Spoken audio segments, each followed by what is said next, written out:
Stewart goes to the 9th inning here, having thrown 97 pitches in search of his first career no-hit game. He is fan 10 tonight. Walk 2 to start the proceedings. He'll work first with the second baseman, Manny Lee. What about now? Wire services all over North America, out by out, are keeping track of Dave Stewart's progress in the Sky Dome tonight. Manny Lee fouling it off for strike 1 again, ahead of the hitter. Where he's been all night long.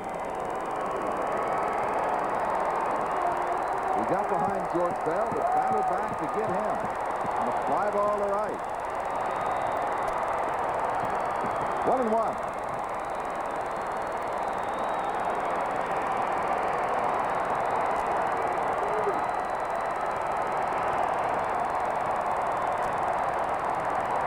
Two balls and a strike.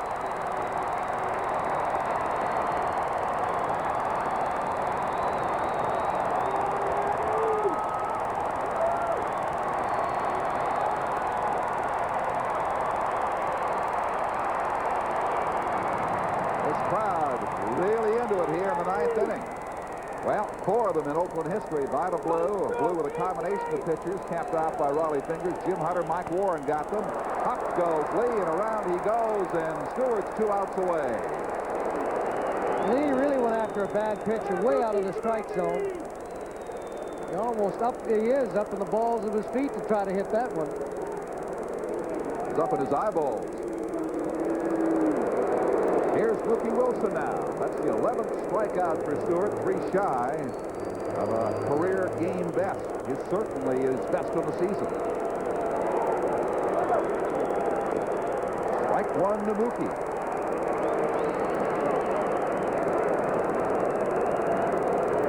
He's into his rhythm. He wants to work quickly.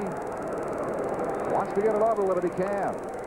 2 strikes to Wilson, fouling it off left side. I don't know why Mookie doesn't step out of the batter's box, stay back, relax, take a little more time, slow Stewart down.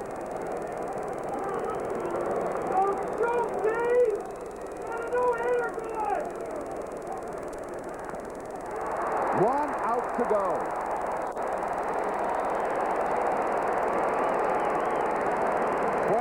Strikeouts. Junior Felix, the next scheduled hitter.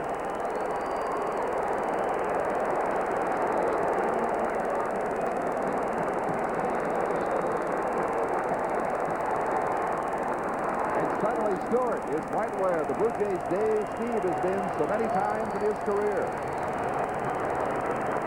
There has never been a no-hitter on the Major League level, as Fergie noted, here in Toronto, Exhibition Stadium or Sky Dome. Stewart going after Felix. It's up high, ball 1. Go, Junior!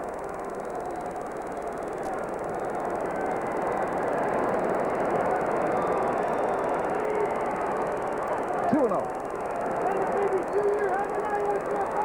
With each pitch, Felix's chances get a little better. Stewart has fallen behind 2-0.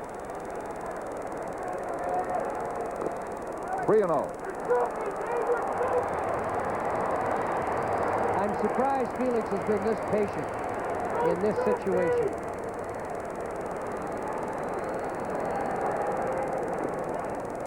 Strike 1. You would think if Felix is going to get a base hit or hit the ball hard, it'll be on this pitch.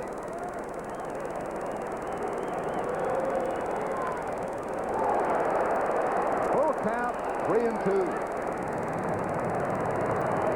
Talk about taking it right down to the wire.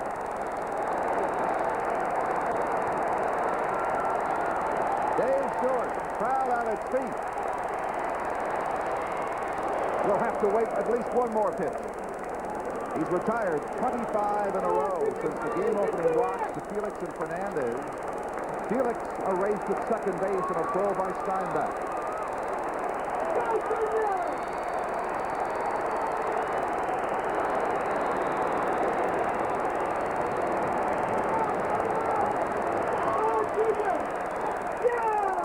He walks him. It'll be up to Tony Fernandez.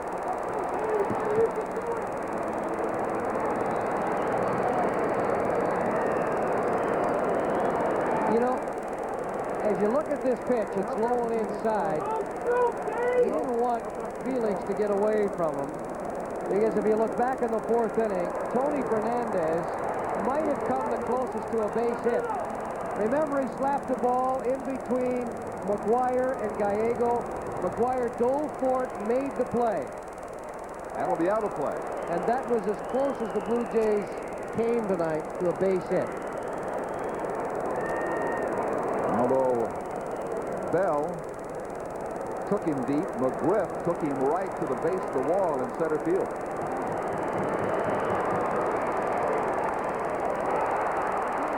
And you're about to witness history in Toronto. A no-hitter by Dave Stewart, the first of his career. This Toronto crowd up and applauding his performance. He walked free, and that is all. A no-hit 5-0 shutout of the Toronto Blue Jays.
Every pitcher dreams of, and for Dave Stewart, it is a dream come true. Did you see what just happened?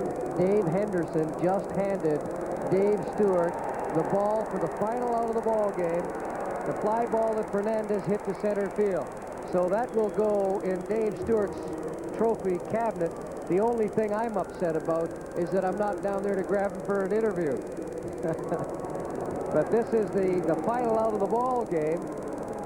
Fernandez to center field, and I guess the good thing that we can say about it is that we were here to see it, along with 50,000 other fans here in Toronto, and it's could be a once-in-a-lifetime no-hitter that we have seen for all of us now. Clancy came very close. Dave Steve came very close. Nolan Ryan, robbed or denied by Lariano, came very close at Exhibition Stadium. But tonight, Dave Stewart got it done. And was masterful since the first two hitters. His control settled out.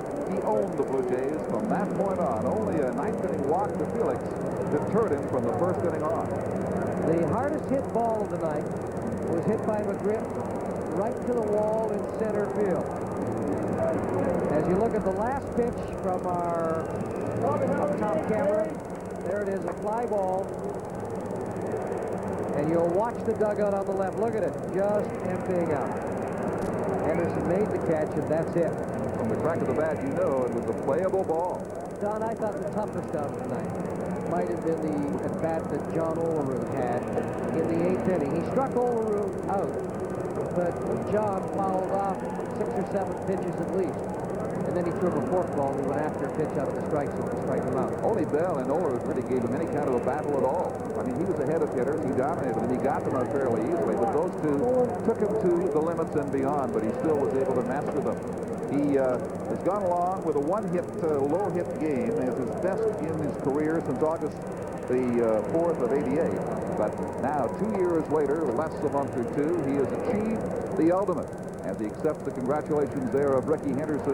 A no-hit game, 3 walks, the only blemishes on his record tonight as Oakland moves into Toronto and do what they've done so well over the last few years. They turn back the Blue Jays, this time a 5-0 shutout for Stewart. And you look at the lineup that Oakland put out there tonight, it was missing Jose Canseco. And they say, Tony La Russa told me before the game, he probably will not play in this 4-game series. Well, they sure didn't need him tonight, And the way the Toronto Blue Jays are swinging the bat, they probably won't beat him the rest of the series. We'll be right back on Labatt's Blue Jays baseball on CTV. Stewart has made history here in Toronto, the first no-hit game ever pitched in the city on the major league level, Exhibition Stadium or Sky Dome. He battled down the stretch to get it done tonight, but he was in complete mastery of the Toronto Blue Jays all along the way. Oakland with the 2 home runs by Henderson and that is Dave and Ricky, gave him enough runs plus an extra 5th run, and that got it done. Well, needless to say, the players of the game, Dave Stewart and Dave Henderson with his 2 home runs. I thought we're going to look at a play, Don, that Tony Fernandez in the 4th inning hit a hard shot. Before you do, a reminder that, of course, Stewart and Henderson, those 2 players, and a cash donation is going to be made on their behalf by Sanyu and Cannon to the Cystic Fibrosis Foundation. Also, an amateur baseball team will be their guests at a future game. This was a tough defensive play for McGuire. As we said earlier, 6'5", 225 pounds. Fernandez, a smash to his right, and that might be as close as they came all night to a base hit. Yeah, McGriff did take him deep, right to the base of the wall in center field where Dave Henderson was stationed. But Tony Fernandez, McGuire had to make a fine play, no question. That was the defensive play of the night. And alert Stewart right there as he is topped, spring training into the season to cover, make the out. Well, you had mentioned earlier, Don, about being a class act. Well, here's a guy, and we can all remember the pictures from San Francisco, the earthquake, and how Stewart was out helping all the rescue workers, and he puts a lot of money back into the community. He helps kids, not only in Oakland, but nationally, too. So he's a pretty darn good citizen, and I guess you could say if it's going to happen, it might as well happen to him. He's a pretty nice guy. He took the World Series trophy around the different fire stations where the firemen had worked so hard to assist the victims of that earthquake. He's been out to speak to groups, and as you say, firsthand was helping during the crisis itself. So there's more to Dave Stewart than just a game of baseball, but right now he is at the top of his career, having achieved what so many search for and so few attain, a no-hit game. And Don, how about those Blue Jays? We've got to talk about what the Blue Jays are happening. As you look downstairs, of course, there is a press conference going on right now. We are trying, Lee Frankel, our floor director, is down there trying to get Dave Stewart for us to come on our telecast, but as you can see, it will probably be a pretty difficult task. Well, he's in so much demand, obviously, by American Network Television, his own Oakland television, radio, and, of course, other members of the media surrounding him down there. I think you'd be happy to talk all night about what's happened to him. But we should talk about the Blue Jays, and they are really struggling now. They've lost 5 in a row.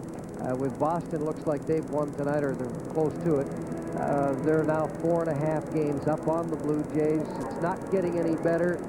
We talked earlier about the next 20 games the Blue Jays have to play. You know, the next 9 before the All-Star break. You're talking 6 more with Oakland and 6 with the California Angels, or 3 with the California before the All-Star break. So it doesn't get any better. Not really. The Blue Jays have got to make it better themselves. They got to get the game together. You said a lot of individual mistakes and lapses and concentration over in Boston caught them. I mean, the Red Sox didn't exactly tear the hide off the ball. They singled the Blue Jays to death from the first game on.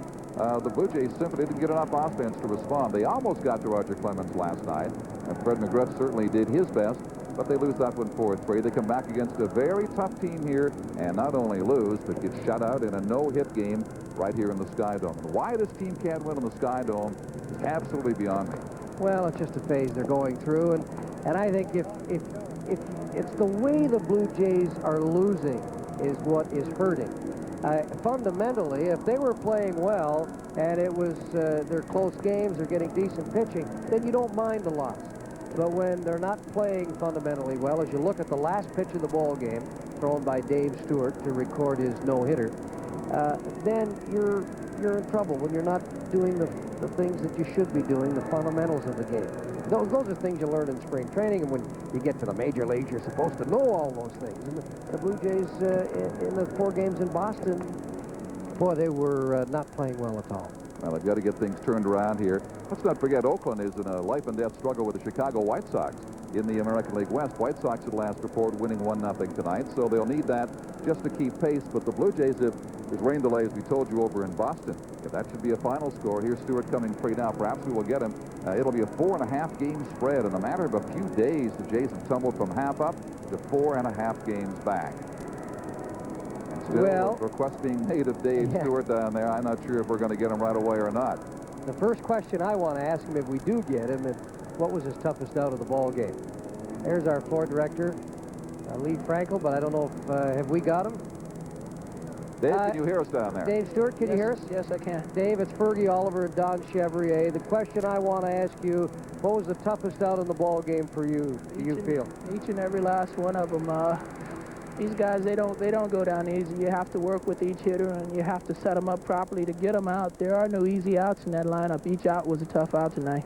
I thought Olerud had a tough out with you. He fouled off 6 or 7 pitches. I thought George Bell also finally hit that fly ball to right field. He really battled you. You were behind in the count. Definitely. Olerud did work me pretty good later on in the game. And George Bell, he's always a tough out. Fred McGriff is a tough out.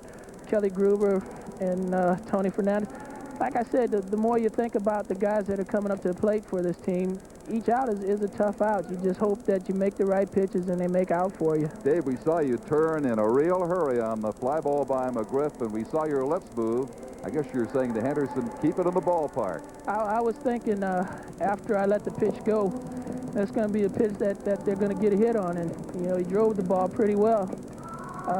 I was just hoping that it'd stay in the park, and as the ball went further into the outfield, I knew it was going to stay in the park. It was just a matter of whether he's going to be an out or it was going to be a double. Dave, when did you start thinking no-hitter? In the 5th inning. After the 5th inning was over, I should say in the 6th, because after the 5th was over, I came out for the 6th, and at that point, I really started concentrating on getting on top of my pitches, making sure that I get ahead in the count, and taking it one hitter at a time instead of getting 3 outs before I'm out of the inning. I just started taking it one hitter at a time, one strike at a time, and things seem to have found a way to work out. Dave, you knew it in the 5th inning. Did your teammates maintain the dugout tradition of silence? They never talk to me anyway when I'm pitching. My teammates, they know that I'm pretty serious about what I'm doing out there, and they don't really talk to me when I'm pitching. So what they did tonight is what they would do if I was losing 6-0 or if I was winning 1-0. They never talked to me. You started the season out 8-1, and your last 6 starts you went 1-5. And I asked Dave Duncan before the game. I said, "What's happened to Dave Stewart? Why 1-5? We don't expect that from you." What did happen? Well, I've gone out and I've thrown the ball well. I lost a couple games 3-2. I lost a game 2-1. I lost a game 7-6, and I lost another ball game where I gave up 6 runs. To me, I pitched the ball as well in June as I have in April, and as well as I did in May. We fell a little short in getting runs on some days that I pitched, and that can be expected from your team when they go out and they play as hard as they do. All I could do is go out and try to continue to keep us in ball games and hope that the tides would change and things would go back in my favor. They didn't, but that's no big deal. The most important thing is that I kept my composure and, stayed on top of my game. Okay, Dave, thank you very, very, very much for coming on with us. Congratulations on the night of your life here. A magnificent performance at the Sky Dome here in Toronto. The no-hit.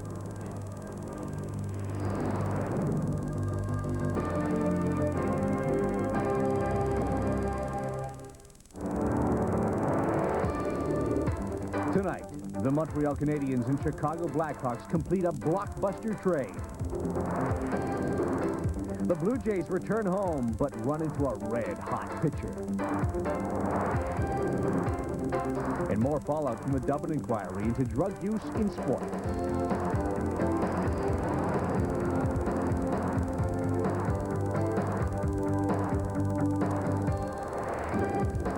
Sports Desk is brought to you by Best Western Hotels and American Express, who are going to bat with the Toronto Blue Jays for Little League Baseball Canada. Sports Desk with Chris Sedens and Gino Retta. Hi, everyone, and welcome to Sports Desk. What a night it has turned out to be in the world of sports. Two major stories. One happened in baseball. Dave Stewart with a big game at the Skydome. We'll get to that in a moment, but first, 3 straight this week. The Toronto Blue Jays returned to Skydome tonight, but they knew things wouldn't get much easier. The Jays opened a weekend series against the Oakland A's, and tonight they face the ace of Oakland's pitching staff, Dave Stewart. Stewart looking for his 10th win of the season after 3 straight losses. It turned out to be the game of a lifetime for Mr. Stewart. And the fans at Skydome want George Bell to hit this, but watch what George hits instead. Walt Weiss smacks it to deep left. George goes back, hits the wall hard. He was okay, and he gets the out. The A's with a different kind of hitting here. 1 man on, 2 out in the 3rd. Dave Henderson puts it out of the ballpark. Oakland goes up 2-0. Meanwhile, here he is, Dave Stewart, looking outstanding for the A's. Watch him strike out Mookie Wilson. His 6th strikeout of the game. Stewart, no-hitter, good through 4 1/2. 5th inning, A's play a little more long ball. Man on for Ricky Henderson. He puts this one over the fence and left, and Oakland's in front 4-0. On to the 7th inning now. No-hitters still intact for Stewart. Tony Fernandez at the plate, and Tony Fernandez takes a seat. He goes down swinging. No-hitter good through 7. In the 8th, leadoff batter Fred McGriff hits the most dangerous ball of the evening. Dave Henderson brings it in, though. The no-hitter is good through 8. On to the 9th now, and Stewart with 1 strikeout, one strikeout already in the books. Second batter, Mookie Wilson, goes down swinging. 2 out. Stewart, 1 out away from a no-hitter now. Puts himself in a full count situation against Junior Felix, then walks him. No-hitter still intact. Tony Fernandez at the plate. Stewart gets Tony to pop out to center field to record his first ever career no-hitter. Stewart struck out 12 in this game. 4th no-hitter this year. Mark Langston, Mike Witt combined on 1 for California. Randy Johnson for Seattle. Nolan Ryan for Texas. And the final score in this game, 5-0. Oakland over Toronto. First no-hitter for Oakland since Mike Warren did it back in 1983. Stewart gives us his thoughts about when he started to think about the no-hitter. About the 5th inning on, I was aware that, I had one going. I just kept thinking 1 hitter at a time, 1 strike at a time. Stu, after the first 2 hitters, 2 walks to Felix and then Fernandez, did you ever in your mind think that this would happen after those first 2 hitters?